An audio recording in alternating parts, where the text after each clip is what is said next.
Coucou la famille, j'espère que vous allez bien. Moi, ça va. Je suis Michel-Ange. Je prends un petit temps pour encourager une personne qui traverse des moments difficiles dans la maladie, que ce soit toi-même qui regarde cette vidéo, qui souffre d'une maladie, que ce soit un membre de ta famille, une personne qui te soit proche. Franchement, courage dans tous les cas. Je sais que ce n'est pas facile.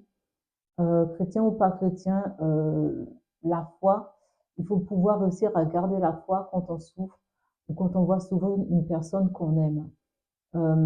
Alors pourquoi est-ce que je veux prendre ce temps? C'est parce que je sais de quoi je parle, parce que le Seigneur a agi tellement de fois dans ma vie que là, si je devais commencer à témoigner, je finirais pas. Je pense que voilà, il y en a beaucoup dans ce cas-là. Alors, il y a un peu plus de 10 ans de cela, mon père est tombé malade. Ma mère était en déplacement à l'étranger, donc du coup, il s'était retrouvé tout seul chez lui. Et un jour, j'étais au travail sur Paris. Il y a le médecin traitant qui me téléphone pour me dire, écoutez, j'ai reçu votre père à mon cabinet, il n'est pas bien. Je lui ai donné un courrier pour qu'il puisse se rendre aux urgences, mais le mieux, c'est qu'il soit accompagné. Et je lui dis, bah, écoutez, je finis mon travail dans 2 heures. Je pense que ce sera trop tard vu que c'est une urgence. Je vais demander à partir plus tôt. Entre-temps, qu'est-ce que je fais? J'appelle mon père pour savoir comment ça se passe, comment il se sent. Mon père, il me tient des propos, mais des propos incohérents. Je sais pas, moi, je peux lui dire comment tu es habillé, c'est qu'est-ce que tu as mis comme manteau. Il va me répondre le ciel est bleu, par exemple. C'est tellement incohérent. Et je commence à paniquer. Il dit, mais qu'est-ce qui se passe? Qu'est-ce qui se passe? Mon père, pourquoi il me parle comme ça? Et il parle comme un enfant. Je dis, mais papa, tu t'entends parler? Pourquoi tu me réponds comme ça? Et je voyais bien qu'il y avait quelque chose qui n'allait pas. Et Dieu merci, il y a un de mes frères qui finit son travail plus tôt, parce qu'il commence plus tôt, et il accompagne mon père aux urgences. J'arrive donc 3 heures après directement à l'hôpital concerné. Je vois mon père allongé.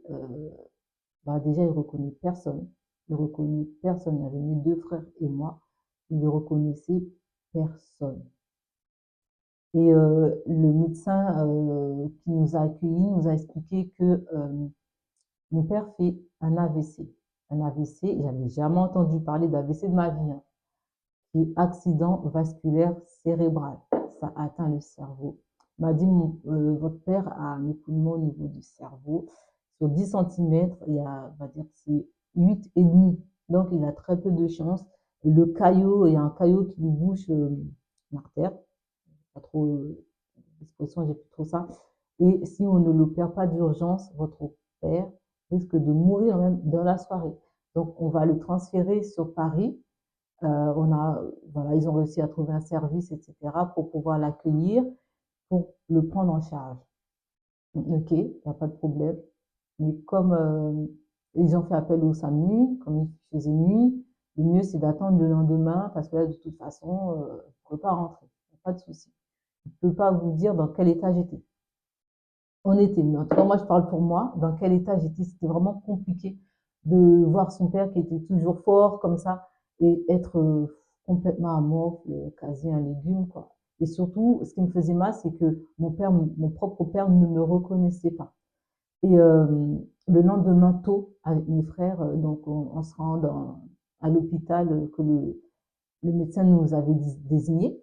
Donc on arrive, aucune nouvelle, aucun nom, personne à ce moment-là est arrivé. Ok, allez voir dans tel autre hôpital qui n'est pas très loin. Pas de souci. On se rend dans l'autre hôpital, pareil, il n'y a personne à ce moment-là. On remonte, ok. Moi, dans mon cœur, je dis rien. Dans mon cœur, je dis, ah, ça trouve, papa, il est mort. On nous dit rien. On ne veut pas nous faire de peine, etc. Euh, En gros, papa est mort sans nous, quoi. Voilà, ce qui me faisait peur, vraiment, il est mort sans personne à ses côtés. Dieu merci, au bout du troisième hôpital, ah oui, votre père est là. Ils ont trouvé mon père, etc. On arrive, bah pareil, papa ne reconnaît toujours personne. Vraiment un vrai légume à moitié conscient. à moitié conscient. Et je me rappelle la personne qui nous avait reçu, elle me dit, ah, vous savez, ah, moi j'en ai vu un des cas comme celui de votre père. Ne vous imaginez pas retrouver votre père comme il était avant. C'est soit il finit dans la tombe, c'est soit il finit comme un légume. Oh, en fait, le gars me dit ça comme ça. Je regarde, mais j'avais vraiment envie de l'insulter, quoi. J'avais envie de lui dire, mais vous pensez que ce sont des choses que nous avons envie d'entendre aujourd'hui? Dans la situation, il dit, vous savez, l'AVC, c'est comme un ciel serein où tout d'un coup, il y a un orage qui éclate et tout part en sucette, en gros. Je l'écoute. Et moi, je dis, Seigneur, tu vois ce que les médecins disent. Moi, je sais que tu peux agir autrement. Pas de souci. Lui, il dit, mais moi, je sais que tu peux agir autrement. Et le cas de papa était vraiment, tous les médecins, tous ceux qui l'ont vu, disaient que il n'allait pas finir la semaine, en fait. Il n'allait vraiment pas, avec les radios qu'ils ont fait, on va essayer de l'opérer, etc., etc. Et ben, je peux vous dire, si la foi n'était pas là, malgré la foi, le doute essayait quand même de se glisser pour dire, bah oui, mais les médecins ont dit, est-ce que vraiment tu penses que ton père, Dieu peut le guérir? Mais moi, en moi-même, je savais que Dieu pouvait faire. Et donc, on a continué à prier, pas de morale. Je rentrais chez moi, j'étais en pleurs, et c'est là tout le monde dit, oh, ah mais ouais, mais moi, mon grand-père, il est mort d'un AVC. Ah, mais mon père, il a eu un AVC. Aujourd'hui, il parle plus, il marche plus. Je me dis, mais en fait, c'est personne n'a survécu à un AVC ou bien. Donc, en gros, nous devons nous préparer à enterrer notre père. Entre-temps, on fait venir maman. Papa, la seule personne dont il se souvenait, c'était sa femme. Nous, ses enfants, on n'était rien. Et je vais vous la faire courte. Du coup, à l'hôpital, là où est-ce qu'il était, il l'avait transféré dans un autre hôpital. Donc, du coup, il en était à son deuxième hôpital après son hospitalisation. Ils ont fait ce qu'il fallait faire, etc. Mais là, c'était vraiment pour qu'il soit opéré. Et avant l'opération, je me rappelle très bien, on devait aller le voir le samedi. Le jeudi soir, il y a la voix qui me dit, enfin le Saint-Esprit me dit, jeûne. Et moi, j'étais vraiment jeune convertie en plus à l'époque. Il y a le Saint-Esprit qui me dit, jeûne avant d'aller voir ton père. Ok, donc on était jeudi soir, le vendredi, donc je jeûne toute la journée. Toute la journée, le samedi après-midi, avec mes frères, tout ça, là, ma mère n'était pas encore arrivée. Avec mes frères, euh, je vais, euh, je vais voir mon père. Et on arrive, pareil, dans le service. Oh, votre père, ben, son état n'a pas changé. Son état n'a pas changé. Il lui avait injecté un produit pour que, comment dire, pour faire diminuer le caillot qu'il avait au niveau du cerveau. Et voilà, s'ils arrivaient à le faire diminuer à un certain diamètre, centimètre, je sais pas, là, ils pouvaient l'opérer. Mais tant il avait une certaine dimension, ils ne pouvaient pas l'opérer. Mais au fur et à mesure, votre père, non, bah, là, sa situation, voilà, c'est statu quo. On continue à faire les soins pour votre père, sans plus. Et à chaque fois, j'ouvrais, ah, ça va, papa, ça va, en espérant qu'il nous reconnaisse. Vous êtes qui? Vous êtes qui? Ou bien, il répondait pas, il avait le regard comme ça, et il réclamait que sa femme. À un moment donné, il y avait mes frères qui parlaient, etc., avec lui. Et il y a le Saint-Esprit qui me dit, ben, c'est le moment. Attrape la main de ton père. En fait, il m'a dit comment faire. Donc, j'ai attrapé la main de mon père pendant que les autres parlaient, etc. Et j'ai commencé à prier pour lui. Et pendant que je priais pour lui, voilà, Seigneur, guéris-le, etc., etc., j'ai senti en fait comme une sorte de, comme quelque chose sortir de ma main et aller dans sa main à lui. Et dès que ça s'est passé, hop, c'était fini. Je savais que je devais arrêter la prière. On est parti. Au revoir, papa. Au revoir. À demain, à demain, à demain. Entre-temps, le samedi, maman revient. Le dimanche, on va voir, le dimanche après-midi, on va voir papa, mes frères, ma mère, moi. On arrive dans le service. Il y avait une dame qui nous donnait à manger. Comment ça va? Bon, ça va. Euh, ok. À peine arrivé, il dit bonjour papa. Ah, bonjour. Il nous avait tous reconnus. Il avait reconnu mes frères, il m'avait reconnu, bah, forcément sa femme était là. Grande retrouvaille. Il avait reconnu forcément sa femme qu'il réclamait depuis. Mais en fait, j'ai dit, mais papa, qu'est-ce qui se passe? Tu nous reconnais? Il me dit, oui. Bah, toi, tu es Michel-Ange, toi, tu es ici, tu es ici, tu es ici. On s'est regardé, mais gloire à Dieu. On a vraiment donné gloire à Dieu. Et je lui ai posé la question à la fin, je dis, mais parce que là, on l'a retrouvé, il était plus couché là, il était semi-assis dans un fauteuil. Je dis, mais qu'est-ce qui s'est passé? Il a commencé par dire, oui, quand vous êtes parti hier soir, eh ben, j'ai vu danser des petits anges sur le mur là. Il me dit, mais vous les voyez pas, les anges là? Ils sont là en train de danser. Et je dis, on lui dit non, on ne voit pas d'ange. Et après, il me dit, ben, dans la soirée, pendant que je dormais, il y a un monsieur qui est venu, un monsieur en blanc, qui se disputait avec un autre homme. Et l'autre homme, il avait un carton rouge, et l'autre monsieur qui était habillé tout de blanc, il avait un carton vert. Le monsieur qui avait le carton rouge disait que lui passera pas. Et le monsieur qui était en blanc, il avait un carton vert, il a dit, il passera. Il y a eu une confrontation entre l'homme en blanc, on sait que c'est Jésus, qui avait le carton vert, et l'autre en rouge, bah, qui se battait avec Jésus. C'était la mort, hein, pour récupérer papa. Attends. Et il y a eu papa a expliqué qu'il y a eu un bras de fer entre ces deux hommes-là. Et l'homme en blanc a vaincu celui qui avait le carton rouge. Et quand celui qui avait le carton rouge a été vaincu, il est parti. Il a laissé la place à l'homme en blanc qui avait le carton vert.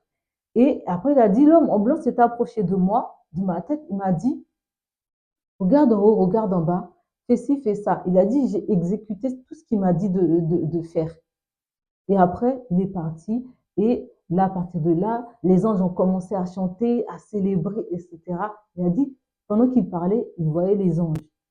Et c'est pour ça que quand il s'est réveillé le lendemain, il avait retrouvé sa mémoire. Il reconnaissait tout le monde. Même dans le service, les médecins, il n'en revenait pas. Dans le premier service, là où il était, qu'il avait transféré afin qu'il soit opéré, euh, ils l'ont reçu par la suite. Je l'ai accompagné parce que je l'ai accompagné à ses consultations, etc. Et c'est mon oncle qui était sur le dossier. Le médecin-chef a dit, écoutez, monsieur, nous avons tenu une réunion vous concernant. Au jour d'aujourd'hui, c'est du jamais vu. Nous nous posons encore la question, comment vous avez pu vous en sortir? Je regarde la dame, je dis, ben, vous ne posez pas la question. C'est Jésus qui l'a guéri. En fait, ma réponse, pour elle, elle paraissait tellement enfantine, je pense. Elle m'a regardée, elle n'a rien dit. Elle a juste dit, ben voilà, pour nos jours d'aujourd'hui, euh, ce que nous devions faire, on a terminé, on laisse le relais à l'autre hôpital. Donc du coup, papa, oui, effectivement, comme il restait encore ce petit caillot de sang, il a été opéré, on lui a enlevé le liquide, etc., cervical. pas un problème. Ça, il fallait le faire. Mais la mort ne l'a pas remporté. Le Seigneur n'a pas permis à ce que mon père meure de cette maladie. Donc pourquoi est-ce que je parle de ça? C'est vraiment pour t'encourager, toi. Peut-être que c'est toi qui passes par ces moments difficiles. C'est pas forcément un AVC. C'est peut-être un cancer, c'est peut-être je ne sais quoi. Mais Dieu est encore capable de guérir. Il guérit encore, tout comme il sauve encore, tout comme il ne rejette pas celui qui vient à lui. Dieu est bon, il t'aime d'un amour que personne ne peut t'aimer, que même toi tu ne peux pas t'aimer. Que tu crois en lui, que tu ne crois pas en lui, appelle-le et il va agir dans ta vie. Euh, les voisins, quand ils voient mon père et qu'ils ont su tout ce qui lui est arrivé, mais il n'en revenait pas. Même encore aujourd'hui, quand j'en crois, je dis, mais quand ton père, là, il marche, on le voit comme ça, il est bien portant. Et mon père il lui dit à tout le monde, il a dit, moi, c'est Dieu qui m'a guéri. C'est Dieu qui m'a guéri. Il est sorti de l'hôpital sans avoir à faire de rééducation. Voilà. C'est Dieu, aucun problème. Sa mémoire, elle est encore là. Aujourd'hui, mon père, il a 73 ans. Et je bénis le Seigneur pour sa vie. Parce que lui-même, il reconnaît que si Dieu n'avait pas agi dans sa vie, il serait déjà mort. Tout le monde le donnait déjà pour mort. Donc toi, ton cas n'est pas désespéré. Que ce soit pour un enfant, que ce soit pour ton père, ta mère, ton oncle, il n'y a pas, ne laisse pas le désespoir t'atteindre. Dieu est grand, il est puissant, il est puissant. Il a agi, il a agi, il agira encore. Fais-nous confiance, je t'encourage. Et si vous avez des témoignages pour encourager, partagez, partagez. Ça fait toujours plaisir parce que quand on souffre, souvent on croit qu'on est seul à souffrir ou bien qu'on est abandonné, mais non. Moi, je prie pour que pendant que tu regardes cette vidéo, si c'est toi qui es malade ou bien si tu as besoin de prière pour une personne qui est malade autour de toi, je prie que l'onction divine descende, que le Saint-Esprit vienne toucher ton corps, vienne toucher le corps de la personne qui est malade, là, qui est alitée, qui est couchée, qui ne peut pas bouger. Que le Saint-Esprit descende, que le Saint-Esprit agisse, que la main du Seigneur Jésus-Christ vienne guérir, que les vives eaux, que le sang de Jésus vienne laver ce corps et enlève toute maladie et que la personne soit restaurée, que le malade soit restauré au nom puissant de Jésus-Christ. Amen. N'oubliez pas, il y a l'album Abandon, Total Abandon, pardon, qui est sorti le 8 décembre dernier. N'hésitez pas à aller l'écouter. C'est un album aussi de témoignages.